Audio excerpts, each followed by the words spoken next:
Okay, Hitler. But not about Hitler. How Hitler. Not how Hitler.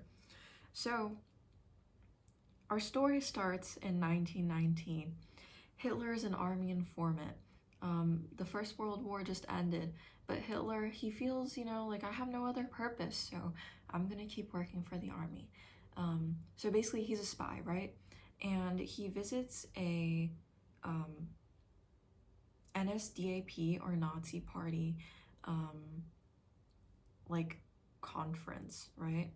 And he basically listens and he's inspired. He's like, oh my gosh, this is fire. And he joins, right?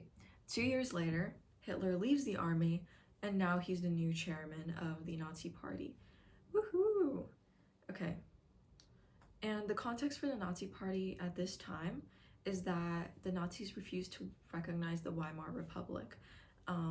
So there are no candidates put up for the election and no candidates involved in the Reichstag, which low-key seems counterintuitive, but keep in mind the Nazis, their intent is already to see the Weimar government collapse and to take over forcefully. They're not going to have any part in this like political bullshit, right?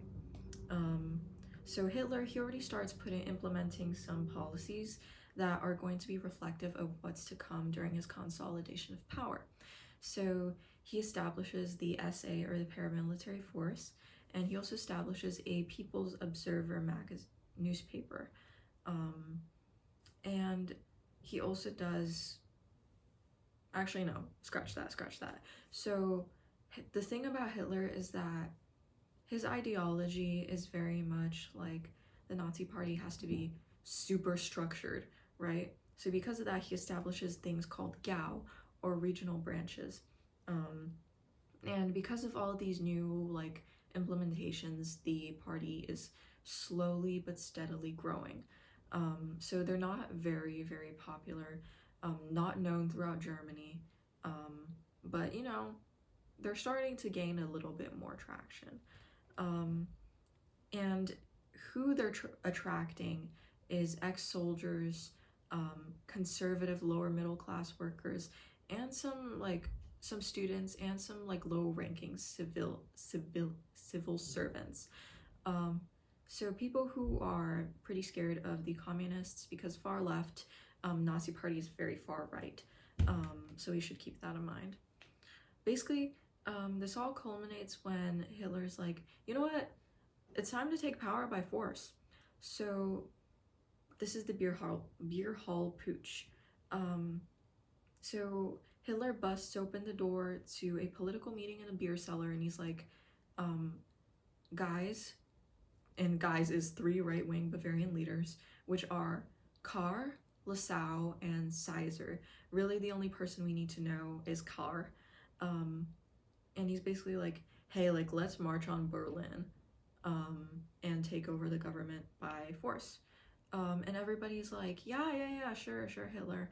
But like, I feel like nobody shows up, and Kahr calls the police and the army, and he's like, dude, like, Hitler's gonna try to take you over.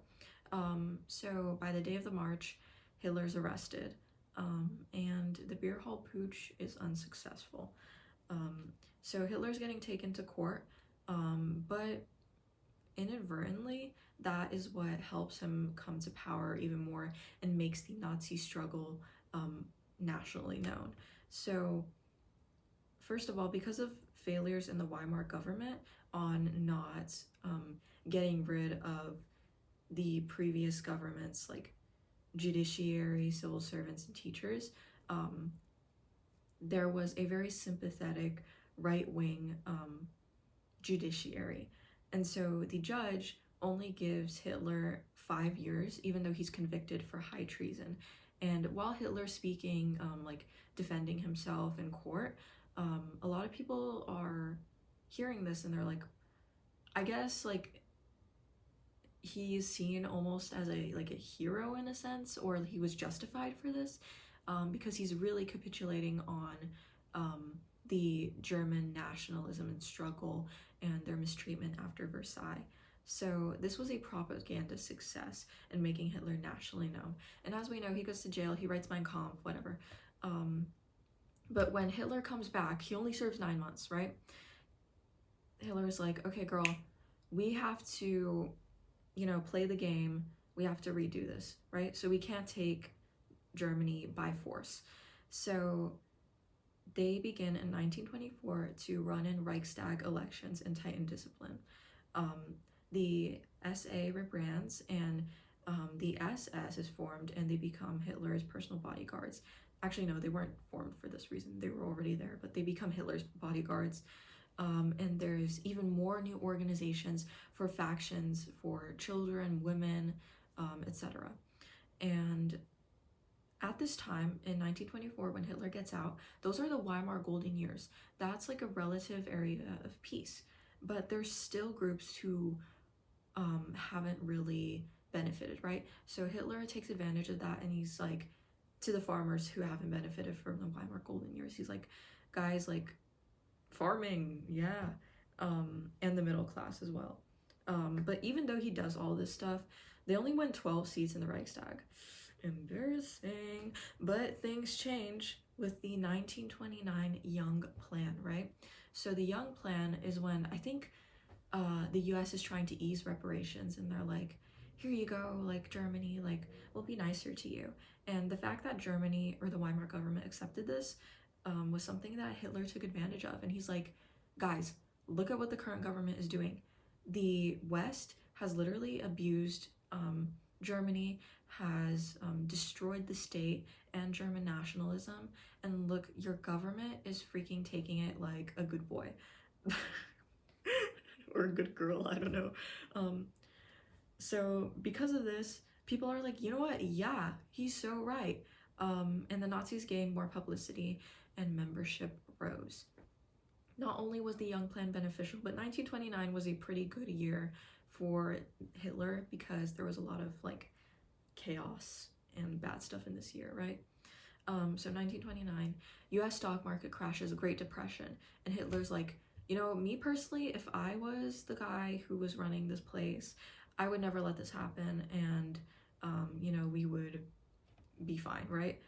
So basically, even though he's making all these claims, the Nazi Party only has like concepts of a plan. So he's just making baseless claims, but it's still working because the people are kind of desperate, right? And at this time, the 3 chancellors who are in power, they don't really have power. They only have the backing of Article 48, which allows them to retain authority without party majorities. So they're enacting Article 48 right now, and that's all they have to fall back on. But because of this, and because of the stock market, because of the Young Plan and Hitler's resulting campaign, in 1930 and the 1932 Reichstag elections, the Nazi Party becomes the largest party in the Reichstag. They go from 12 seats, right, from that first like election failure in 1924 to 230 seats. This is great, right? The problem is they still have less than the majority, and they're financially exhausted. And you know what's also bad? The KPD, or the Communist Party in Germany, increased in seats, and they're getting kind of close to the Nazi Party. What's good though, and how Hitler got lucky, was that the KPD refused to join forces with the Socialist Party, even though the Socialists were like, hey, let's team up. They were like, fuck no, right? And also just the nature of an increasing communist presence was really scary to like rich people in Nazi Germany. In Germany. So obviously they're gonna be like, let's obviously go to the right? And so they're like, Hitler, save us. Stuff happens with the Weimar government, and basically like people mess up. Like Schleicher basically tries to get like a more liberal like subgroup of the Nazis to betray Hitler, and obviously they're like, no. And that just further contributes to the fact that the government is low-key descending into chaos.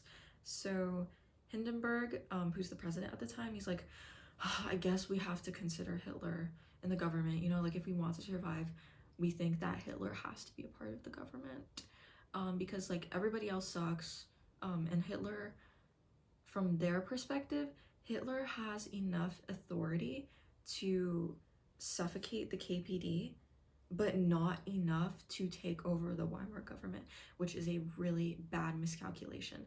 They think, you know what, we're just gonna like back this guy into a corner and he's gonna be our little like lapdog, okay?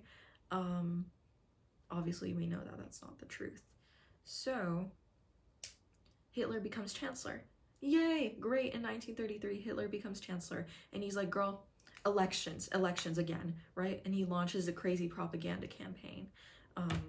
What he also does is that he stages the Reichstag fire, which basically, you know, they burn the building, they blame it on the communists, which leads to Hitler announcing the Reichstag fire decree, where he's like, the KPD can't advertise publicly. So basically KPD has to go into like hiding or whatever, and they can't advertise and stuff, so they're obviously going to lose the election. So March 1933, the election then, they still have many votes, right? But they don't have 2/3, which is the majority needed in order to give the party, like, in order to be able to change the constitution. So what does Hitler do, right? Well, they already have extra seats because the DNVP pledges their votes to the NSDP cause, which is the Nazi Party cause. And they also establish a Catholic Concordat with the Catholic Center Party. And basically they're like, you know, like, as Chancellor, Hitler says, as Chancellor, I'm going to give you the right to be like Catholic in practice and stuff, if you give me your votes. And so the Catholic Center Party naively gives their votes to Nazi Germany. And so Hitler has dictatorial power, and he passes the Enabling Act, which basically gives him total power without needing to consult the Reichstag. Because keep in mind, for every single decision the Weimar government had to make, they had to be like, oh my gosh, like, Reichstag, what should we do? Do you guys agree? Do you guys not? And that's like slowing everything down. So Hitler now doesn't need the Reichstag to make votes, and that renders the Reichstag useless. And with this power, he also eliminates the KPD totally, because he has, and like, the thing is, the Enabling Act technically isn't forever, but Hitler doesn't need forever, right? He's like 4 years. 4 years, it gives him, he has dictatorial power for 4 years. And in that time frame, shit hits the fan, right? So that's where we stop for the emergence of Hitler. Yeah. Okay, you know what? No, let me sit my ass down. Okay. Let's talk about economic consolidation of power. So basically, in the beginning, before the Nazi Party really, like, before the beer hall, before his arrest, before all this stuff, the initial economic policy is that we don't like big business, but, you know, because we know that Hitler's economic policy is a bit, like, wishy-washy. It doesn't have, like, a straight policy to follow. And that's what's weird about fascism, is that, like, I feel like nobody knows what fascism is. But I digress. So basically, Hitler realizes we need the support of big business when facing difficulty financing our election, right? Because remember, when during the Great Depression and stuff like that, they've been spending so much on advertising and campaigning, and yes, this was successful, but they almost failed because they didn't have enough money to keep financing their freaking election. And that's like inadvertently what caused the KPD to like come close to them, but you know, because they were lucky, whatever. So basically, this isn't an economic policy or ideology, but it kind of helps set the tone for why Hitler does the things he does. And this is his Darwinian belief and struggle. So basically he thinks like the strongest are going to come out on top. He doesn't need to meddle in random stuff. In fact, he's going to spur on conflict, whether it be within his own party or within the nation, because the strongest are going to come out on top, and that's better for me. And because of this, obviously, the capitalist system is ideal for him, so long as nationalist goals are achieved in result. Everything Hitler does economically is to achieve his ideological and national goals of rearmament, autarky, and of course, starting a new world war. So in March of 1933, after the Enabling Act, Hitler appoints this guy named Schott, I'm just gonna call him Schott, as president of the Reichsbank. Basically, he has total power, right, in economic matters. This guy's a strong capitalist, and he's really, really smart. So he's also like a pretty like extreme Nazi. So it's so good, it's so good. And basically, what he does is the Reinhardt Plan, which is when he does the Reinhardt Plan and the New Plan. That's what you have to know him for. And it's important to know this guy because he's going to get replaced later by a different guy. But right now, Reinhardt Plan, right? 1 billion Reichsmarks allocated to public works projects, and tax breaks were given to encourage this, right? So obviously, business owners are like, hooray, and there's like an opening of like different jobs in construction, engineering. Hitler does a little bit of propaganda where he's like digging and shit for railroads, and people are like, you know what, like this is so fire, like Hitler's actually like making a difference.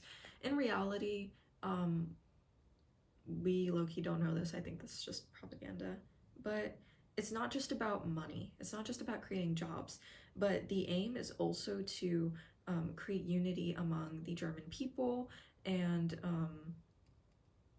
what else, just like build a national community. And it did show signs of alleviating economic troubles, but it's not sure if it would have a long-term effect because it wasn't an implemented policy for that long.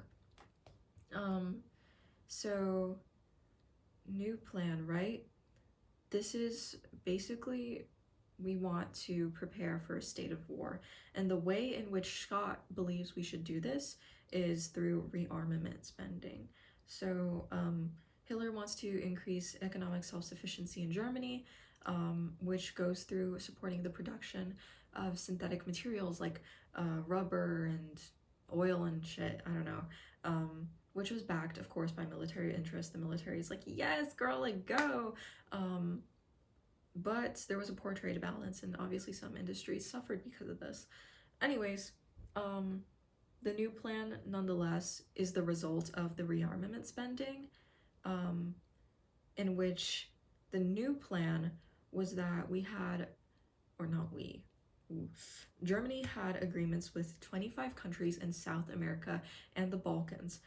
This had an economic effect where it was like bringing like some relief to the issue of imbalance, and you know, though it did slow autarky, the aim is that like, you know, we'll import stuff for now, but you know, we'll get to rearmament and self-sufficiency later, girl.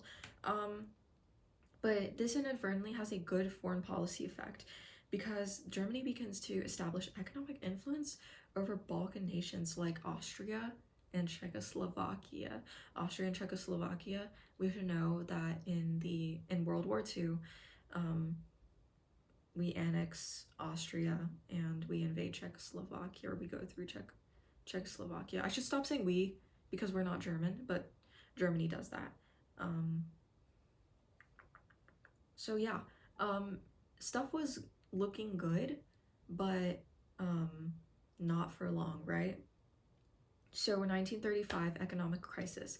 Because we're like doing all this random shit and we're like importing stuff with the new plan and also rearmament spending, that leads to an economic crisis. Also, just the economy is doing bad at this time globally. Basically, Germany has to choose between guns and butter. And in this case, Hitler was like, I'm not gonna give up my guns. So their option was to import food or ration it. And if they have to ration to Hitler, that's like a blow to his ego. And also that's showing that things are not going so well in Germany, and that could decrease his popularity. So he's like, girl, like we are not rationing under no circumstances. So we just pretend like things are okay. Even though like there's like growing foreign tensions because of the new plan, where USSR and Romania, they're demanding cash payment for their oil. And you know, there's also conflicts within the Nazi party, because Scott is like, he never liked the idea of prioritizing rearmament. And because of this, Hitler replaces Scott with Göring. Göring's kind of a crazy guy, because I'm seeing the stuff he's doing, and it's low-key insane. What he enacts is the 4-year plan. Basically, we need food in order to rearm, or else the USSR is going to dominate the world under Jewish control. I like how that doesn't even add up, not even factually. And I don't know, do they actually believe this? Because that's looking crazy. Basically, the short-term goal is like, we gotta protect Germany's existence, and like rapidly produce war materials, right? That's what we need. And the long-term goal is to solve the problem of like hunger and labor, guns versus butter, is Lebensraum. Just get more land. That's gonna help. Basically, 4-year plan. We must be fit for war in 4 years. Crazy, right? So basically a lot of like military like economy mobilization. Göring has dictatorial power, kind of like Schott. But the problem is this failed, because the synthetics program failed to reach the economic self-sufficiency goal, and Germany's still relying on foreign materials. So we did a whole bunch of nothing, right? However, Hitler gets lucky again, because in 1939, there's an economic crisis, and that is what allows Hitler to basically give the excuse to pursue war. Some other economic stuff he did was the German Labor Front, abolishing trade unions, and under the German Labor Front was stuff like programs like the Beauty Through Labor, and also Strength Through Joy. Beauty Through Labor is basically like making your factories look nicer, and just like giving better working conditions. And Strength Through Joy was like giving people like random vacations and access to like public work stuff and leisure activities.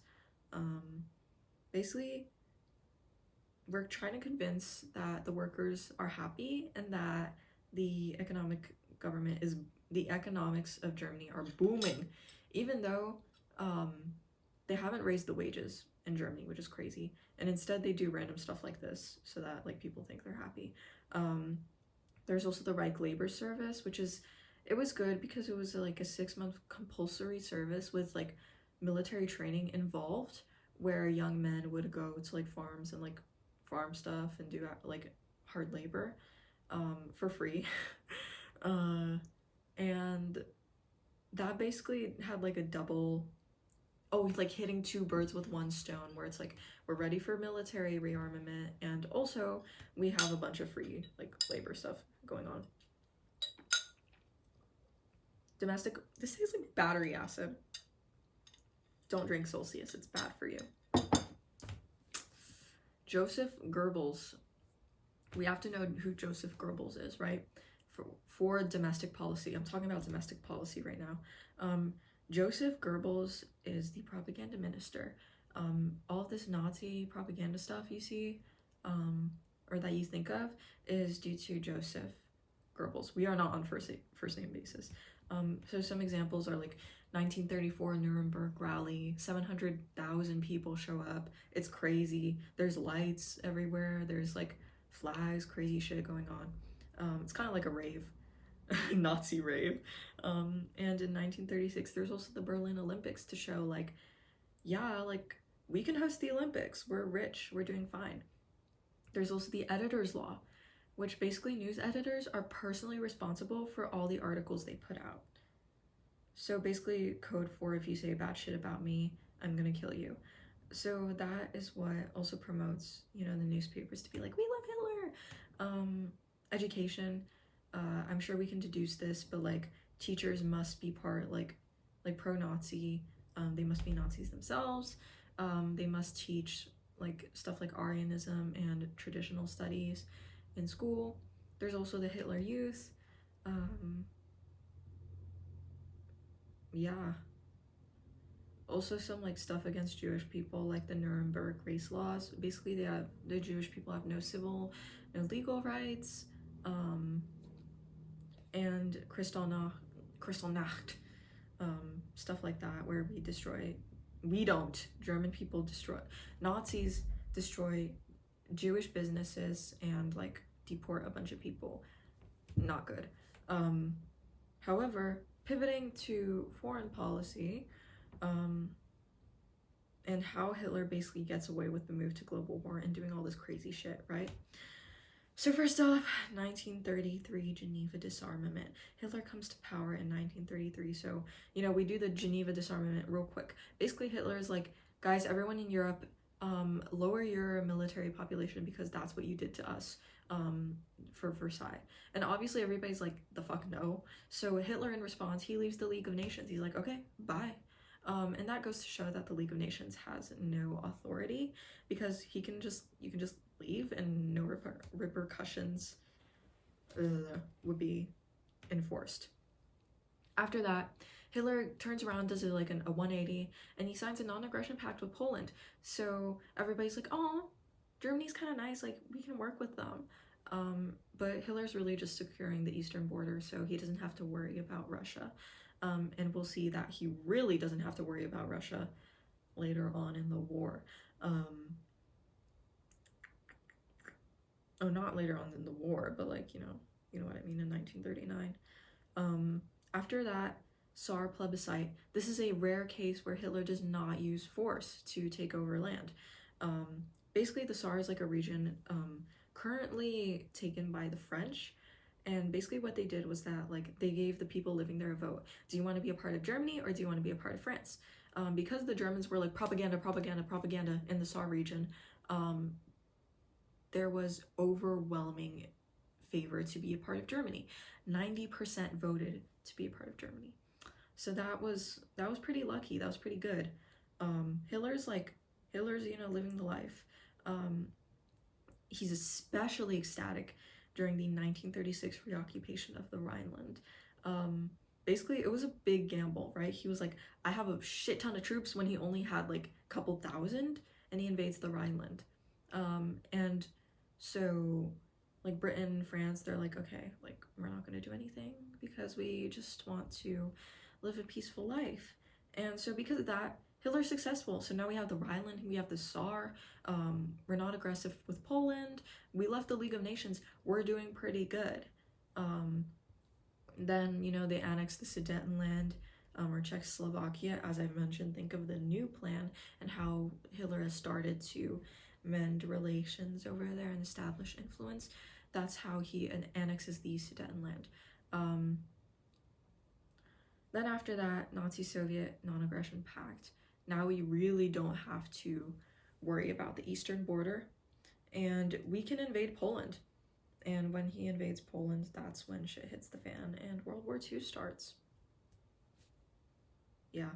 And also, side note, opposition. We have the Red Orchestra, which was like communist people underground trying to transfer Nazi information to the Russians. And basically everything stopped by the Gestapo. So these communist spies are killed by the Gestapo. Then there's the anti-fascist workers group in central Germany. They're basically passing info from listening to BBC broadcasts to workers, and this is obviously shut down. There's also the Eldweiss Pirates, which are a group of kids who are just like kind of doing shit. And basically the Gestapo, like they crack down on them sometimes they just see them as like just like kids or whatever. They arrest them, they sometimes hang them like in public demonstrations. But the Eldweiss Pirates, it's interesting because they become more resistant and more organized over time. They go from just like a band of like rowdy kids and stuff who fuck around and whatnot to actually like helping deserters during the war on the German side, and you know, combating, helping the Allies when they invade Germany. So yeah, that's it for the Nazis. Are we passing this exam? Probably not, but